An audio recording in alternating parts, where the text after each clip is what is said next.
Hey folks, welcome to the Tracker Family Update. There's a reason that I threw in this update here and now. But before we get into all of that, and I'm going to be pretty much all over the map as far as things I want to make you aware of, if you're not already aware of them. But let me get this out first. This came from Siobhan O'Neill, who is down in the North South Carolina area, and her request is this, and I'll read this. I have a request on behalf of our regional North Carolina tracker students, seconded by Sam Kennedy. We are asking if you could make mention of a new online tracker group during the broadcast. Here are the details. We just set up a Facebook called Carolina Trackers. Our intent is to make it easier for tracker students in the region, North and South Carolina, to get in touch if they want to connect with each other.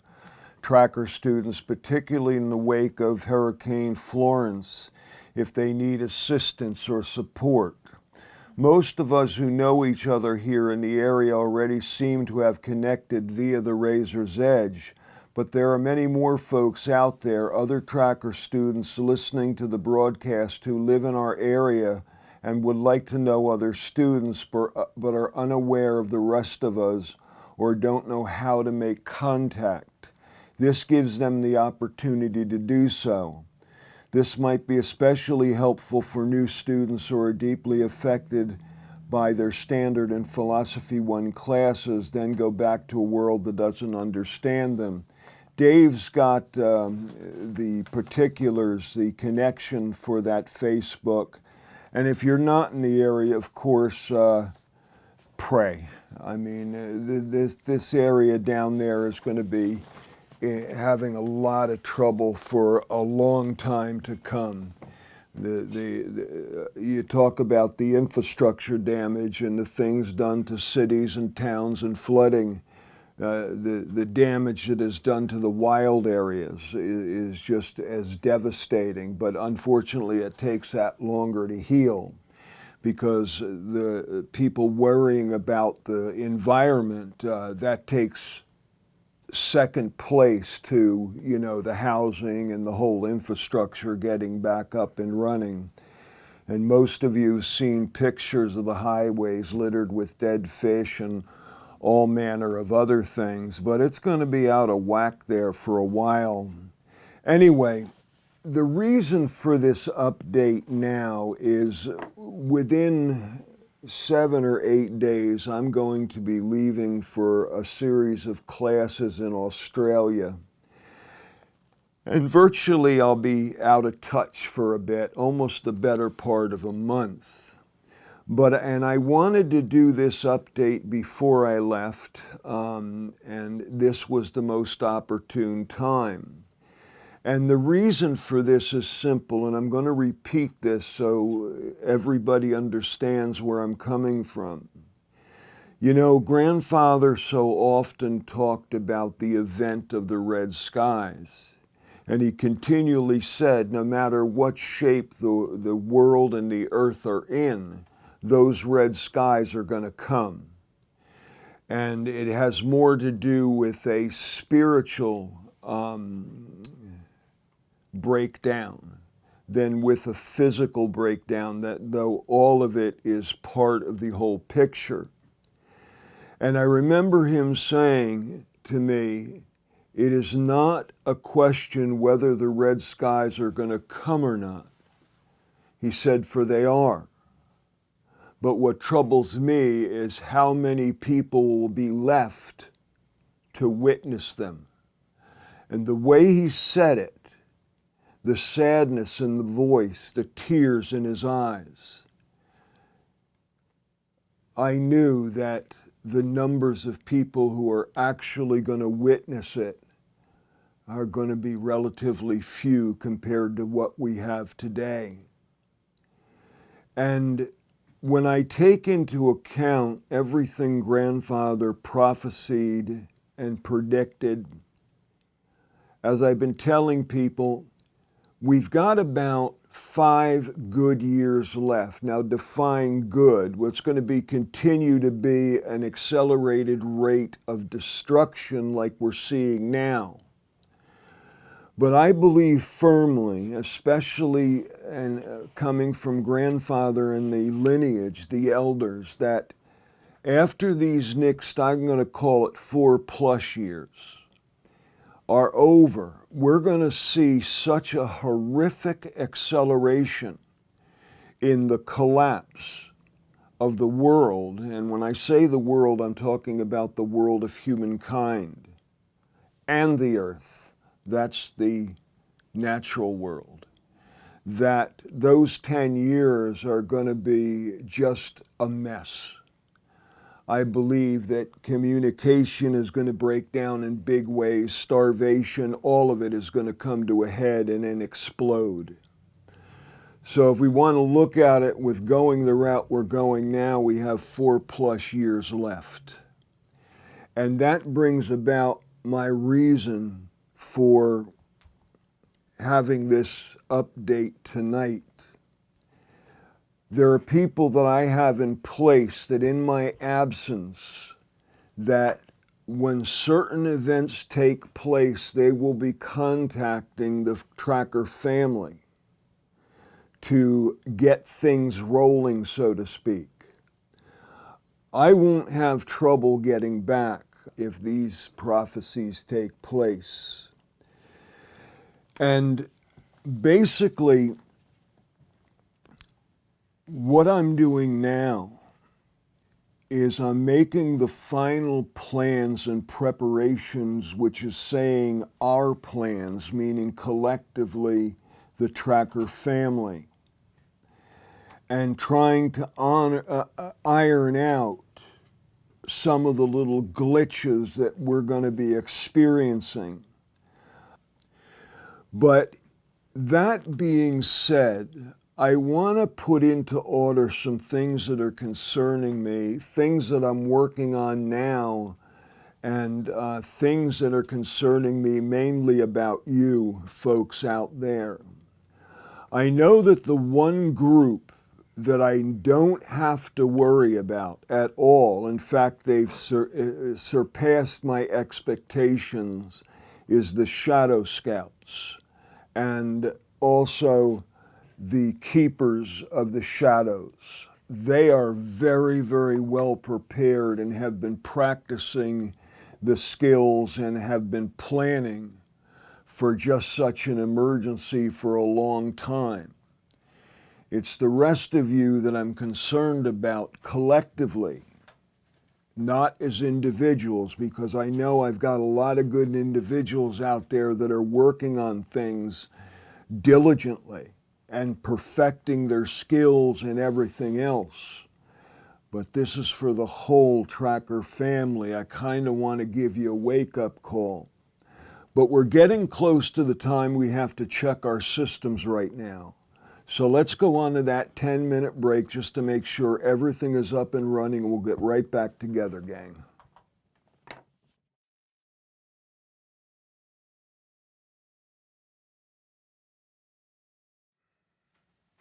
Hey folks, welcome back.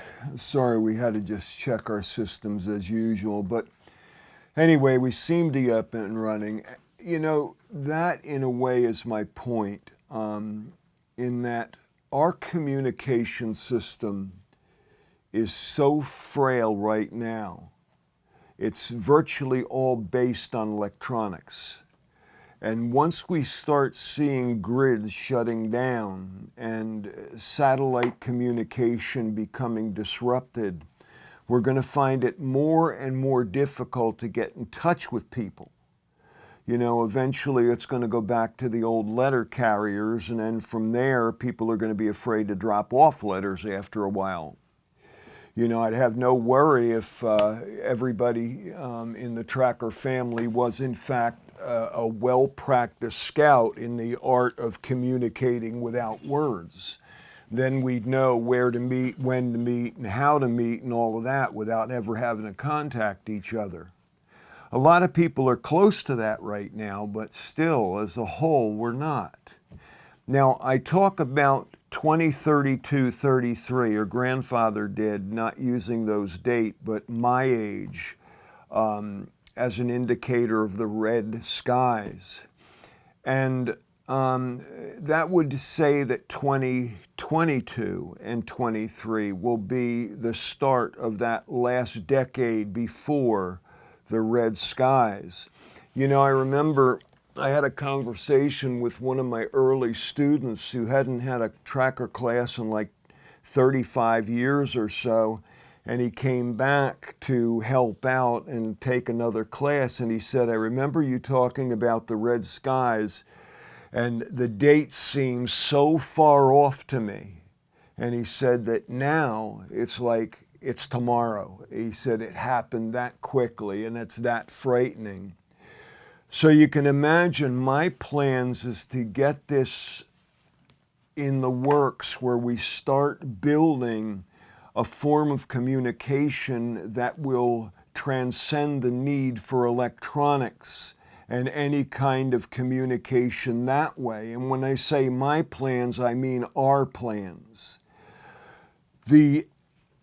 Some of the council members and I are, one of the things we're going to be dealing with in the next couple of months is we're going to try to set up a couple of base camps down in Central America and another place outside of Central America that will remain unnamed right now, but where we're going to actually send people down to start building the villages and the infrastructure that we're going to need for when all of this takes place, and keep adding to the people down there as more and more help is needed.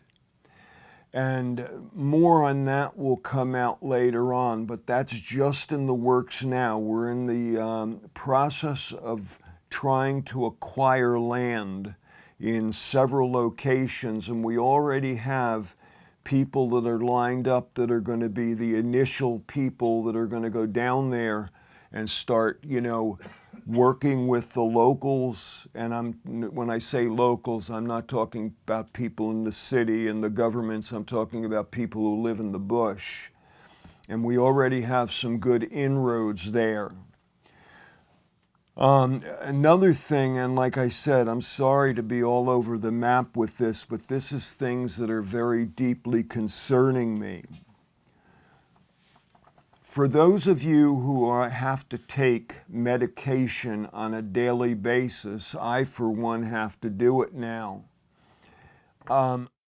However, with me, even though I have to take this the rest of my life, so to speak, I have several alternative or herbal replacements for the medicine that I'm getting over the counter. But as a promise to grandfather, I can't use it yet until, of course, things begin to melt down. But you folks that are having to deal with taking medication, no matter what it is, start researching on your own what you can take to replace the modern pharmacy, so to speak, because you're going to eventually have to glean it from the landscape.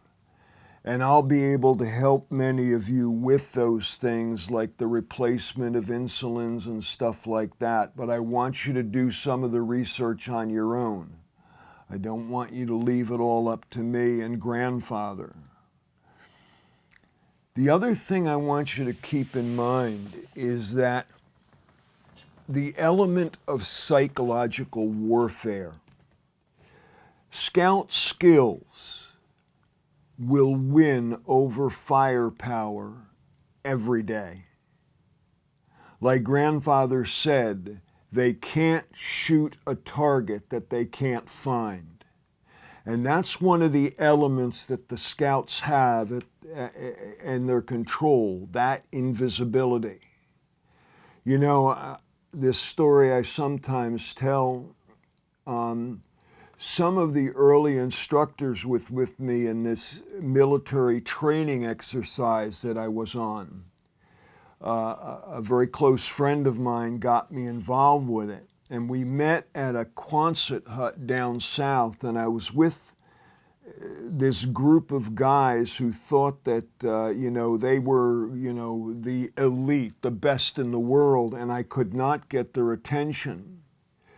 So finally, Chuck, a military liaison, got their attention, and I said to them, I'm going to give me a 5-minute head start. I'm going to go out to the triangle. Now, the triangle is just off of the Quonset hut. It's intersected by 3 roads. That's why it's called the triangle. And it's deep forest. And I said to them, give me a 5-minute head start. And I said, if you find me, I'll give you the weekend off. But if you're tapped on the shoulder or you're hit in the back of the head with a small stick, do not say a word and go back to the Quonset hut and shut up. Let's put it this way, in less than half an hour, they were all sitting back at the Quonset hut. They couldn't find me. I let them use all their toys at the time, and considering this was 35 years ago or so, or 30 years ago, they weren't that sophisticated, but still, they relied heavily on them. Needless to say, I had their rapt attention for the rest of the training session. That's what a scout can do. If you've got the skills, if you've practiced the skills, I could not push that enough. You scouts out there, keep doing what you're doing, because like grandfather said, you can't shoot a target you can't find. Awareness. That's one of the things that all of you should be practicing on a daily basis. Know thine enemy is the battle cry of the scouts. It's your best weapon in protection lies in your awareness. Try to get out of the habit of the vacuum of unneeded thoughts, where something happens, your mind sees it or whatever, and then it takes hold of you. And there's a laundry list of things you start thinking about. All of that stuff you're thinking about takes you away from the now. And the more you get away from the now, the silence, the less aware you become, the less alive you become. So the one skill you've got to practice more than anything else is your awareness skills, because that sits right into the whole consciousness of the scout. Another element is that sacred game. When I start a scout class, I say game on. A game that is never turned off. A scout, whether they go out and participate in a game that they've devised or they just think about it, they're training themselves. Like I say, if there's a party going on in the Pine Barrens and you walk down the middle of a trail, you could have a beer in your hand and then some drunken conversation with some yahoo in 5 minutes. But as soon as you say, I'm going to step off that trail and stalk that camp, all the parameters are changed. You don't want to be caught stalking that camp. You got a lot of explaining to do. And like I joke and say, you want to really up the ante, do it naked. Then you really don't want to get caught, because there's no way you're going to explain your way out of that one. But whether that game is where you're going to go out and actually do it, or you take and use your envisioning to take you through it. It could be something as simple as an empty, broken down, abandoned cabin in the woods. And you say to yourself, I am going to stalk this, approach it, and get into it as if it is heavily guarded. And then you do it. You learn by just thinking about it. Certainly, you learn by just envisioning it, but you learn more by doing it. Yeah, you know deep inside that there's nobody in that cabin, but you make it so real that you believe there's someone in there, and they have sniper capabilities, and the place has tripwires and guard dogs and whatever else. That sacred game is part of your training, just like it is part of the Scouts training. Folks, in the interest of my voice, let's take a 10-minute break, okay? And we'll get right back together.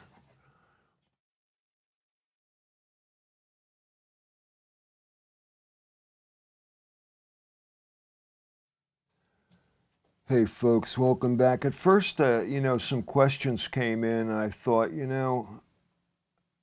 I can maybe answer these in another way at another date, but some of them are really good, and I think they need to be addressed. This one from Kate: how to have a positive outlook in the face of dire warnings and impending doom, preparations but not despair.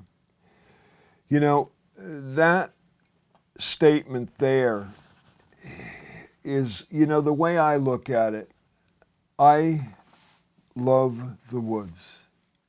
That's my salvation, that's my sanctuary, that's my inspiration.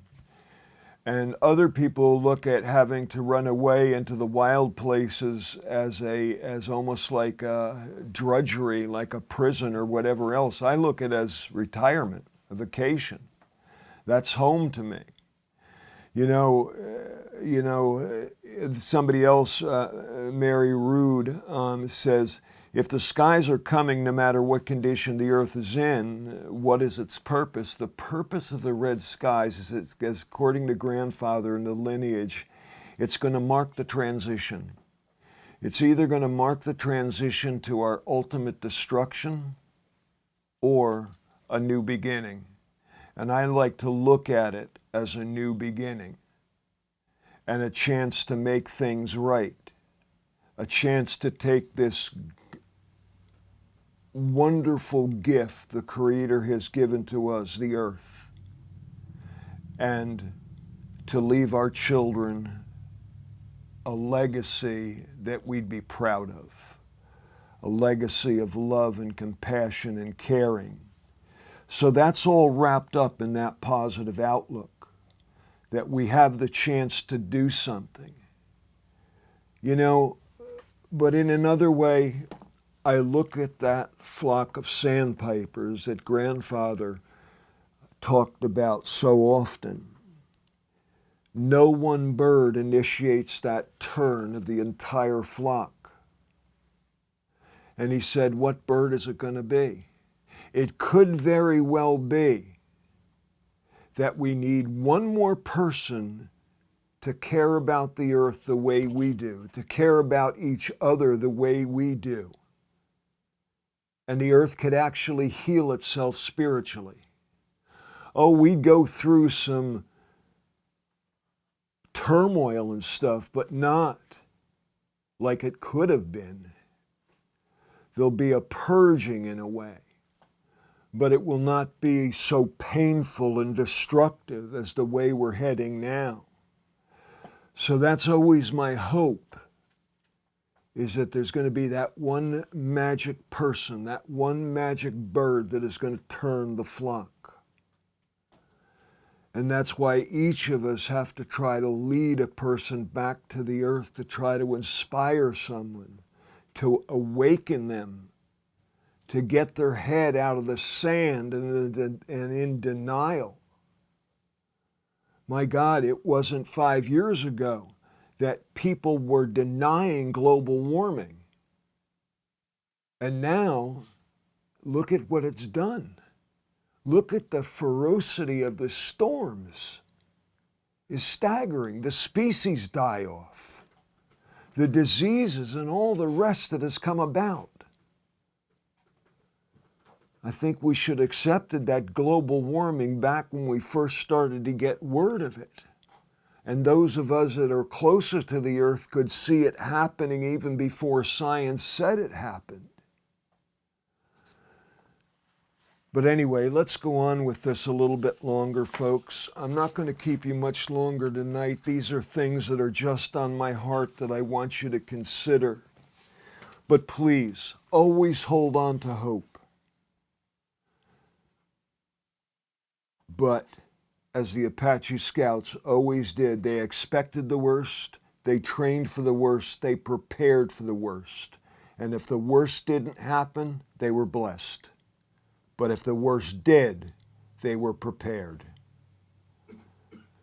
Now, I hate to say this, but as we get deeper into this, and you see the headlines, you see the mass shootings that are almost coming about on a daily basis now, or cars running into crowds of people, or diseases that are breaking out all over. 80,000 people last year died of the flu. You know, I mean, it's going to take one of those flu bugs to mutate enough, and it's going to be millions of people from the flu. But I got to say this, trust nothing. Trust no one until proven otherwise. You have to take the sober approach of a tracker. A tracker is a fence walker that believes nothing until the tracks tell him or her that this is so. So somebody says, hey, the last time we saw that missing person was over there, and 10 other people confirm it, you take it with a grain of salt. That might have been the point last seen, but that doesn't mean he didn't wander over here in an opposite direction that nobody saw him. And that becomes a fixation point. That becomes a pollution point. And you, as a tracker, as a scout, you can trust nothing. Always expect the worst. And I know that sounds cold-hearted, but you got to keep yourself and your family safe, because there are going to be people out there. Look, imagine there's no food.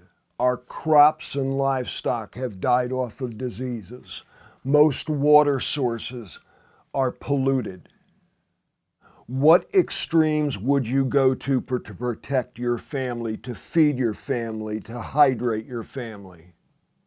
Well, whatever those extremes are, you got thousands, countless thousands of other people going to be doing the same thing. Escape routes. Have you planned them? Have you done a dry run?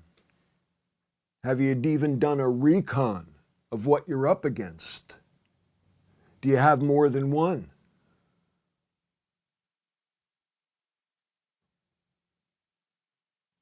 And the most important thing I want to leave you tonight with is that warning prayer. Please, I have been stressing that for a couple of years now. Twice a day, cry up to the Creator from the temples of your soul to be warned. If you're about to blunder into any sort of danger, or any family member or close friend is about to blunder into danger,